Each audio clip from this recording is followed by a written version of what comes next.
నమస్కారం. మన జీవితంలో ఎన్నో బంధాలు ఉంటాయి.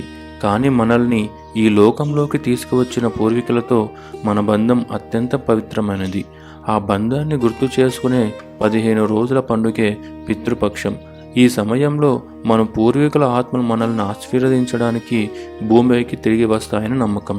ఈ పవిత్ర కాలం వెనుక ఉన్న ఒక గొప్ప కథను తెలుసుకుందాం. పురాణ కాలంలో శ్రీరాముడు, లక్ష్మణుడు, సీతాదేవి వనవాసంలో ఉన్నప్పుడు దశరథ మహారాజు స్వర్గస్థులయ్యారు. పితృపక్షం వచ్చింది.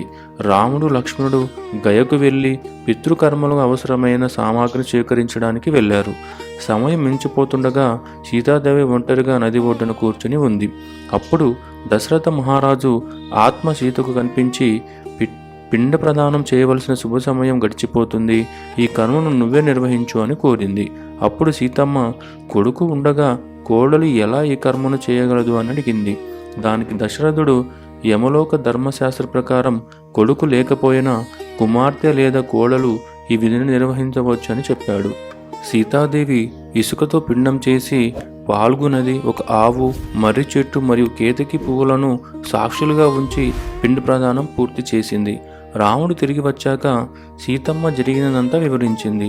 అప్పుడు రాముడు సాక్ష్యం కోరాడు. కానీ పాల్గు నది, ఆవు మరియు కేతకి పువ్వులు భయంతో అబద్ధం చెప్పాయి. కేవలం మర్రి చెట్టు మాత్రమే నిజం చెప్పింది.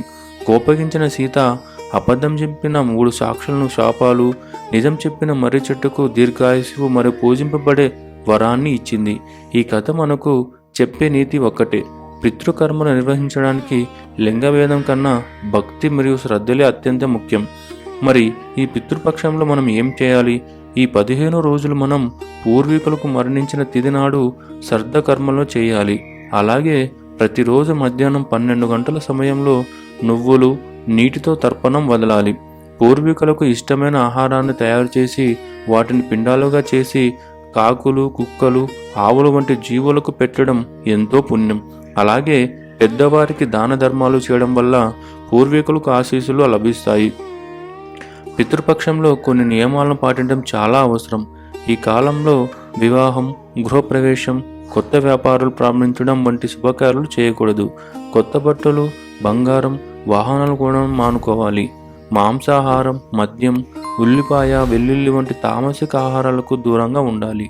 జుట్టు, గోళ్ళు కత్తిరించుకోవడం కూడా ఈ 15 రోజులు మానుకోవాలి. పితృపక్షం కేవలం ఆచారాల సమూహం కాదు. ఇది మనకు కష్టపడటం, జ్ఞానం మరియు కుటుంబ విలువలను నిర్మించే మన పూర్వీకులకు కృతజ్ఞతను తెలియజేసే ఒక పవిత్రమైన సమయం. ఈ కర్మలు మన కర్మఫలాన్ని సానుకూలంగా మార్చడమే కాకుండా మన జీవితంలో సంపద, ఆరోగ్యం మరియు సామాజిక ప్రతిష్టను పెంచుతాయని చాణక్యనిధి చెబుతుంది. ఈ పితృపక్షంలో మన పూర్వీకులను స్మరించుకొని వారి ఆశీస్సులు పొంది సుఖ సంతోషాలతో జీవించాలని కోరుకుందాం. ధన్యవాదాలు.